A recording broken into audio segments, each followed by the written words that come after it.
Goalkeepers, nervous strikers, they'll deliver. Crowd roars erupted, you can feel the quake. 80,000 voices. Fans out there, I don't know if you agree with me, but this has got to be the poorest Nigerian under-20 side in terms of how it was constituted, in terms of the coaching. Zubairu right now for me is up there. Is up there with the worst coaches in Nigerian football history.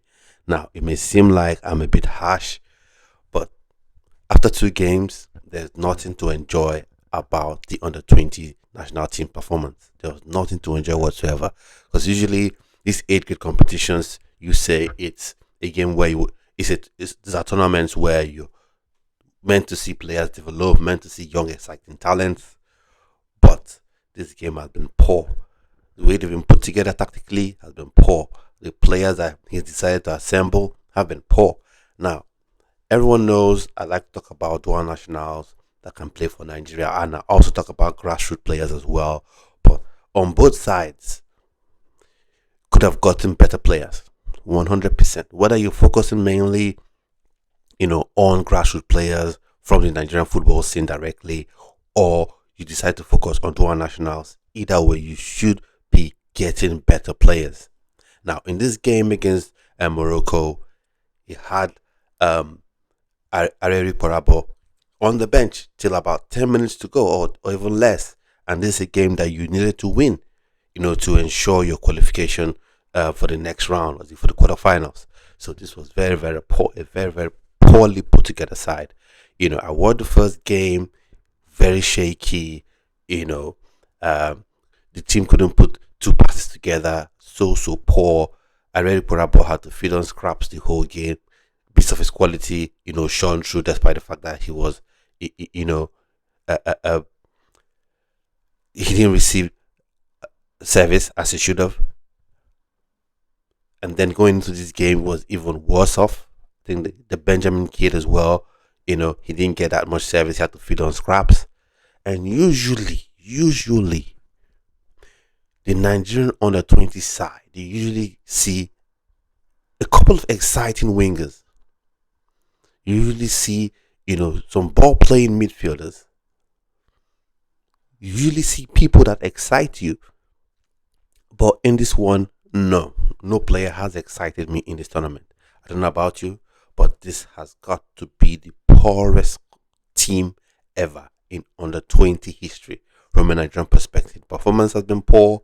The players' outlay have been poor, whether it's a result of them not being good enough, or being poorly coached, or a bit of both. For me, it's been poor all round. Poor performance, in my opinion. So this is not a team that I look forward to, to watching. I know they have the next game. They have to play against Kenya, and I'm sure they'll be looking at that game, hoping to win, because I think Tunisia beat Kenya, was it 3-0 or 3-1? So they'll be looking to beat Kenya and hoping to go to the next stage. But I'm not even convinced. I'm not convinced. Now, if you watch the tournament, let me ask you this. Is there any player in this current team, apart from Areri Porabo? I know I'm keeping that aside because an outlier, no one you can do. But is there any player in this current team, on a 20 team, that you can say, yeah, this guy, I want to see him in the Super Eagles? Because that should be the goal. The goal of the under 20s is not prime. Well, if you win the tournament, that's good. That's good for the players. They get in tune with winning. They get the taste of winning at that young age. So it's fine. But the main objective is to produce talent that can, translate their ability to the senior team, to the Nigerian Super Eagles. But unfortunately, in this team, I've not seen any player that I can say is good enough, to play in the Nigerian Super Eagles.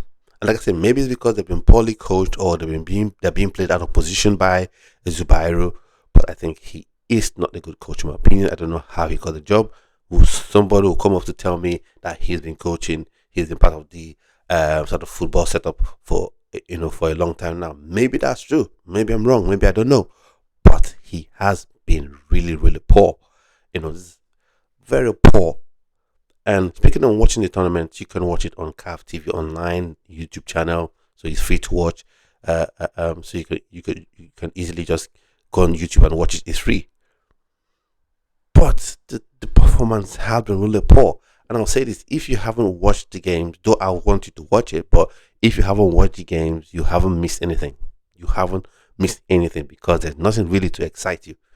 There's nothing really to excite you. No dribbles, no skills. No good control of the ball. No lots of chances being created. Just an all-round poor performance. Performance super poor.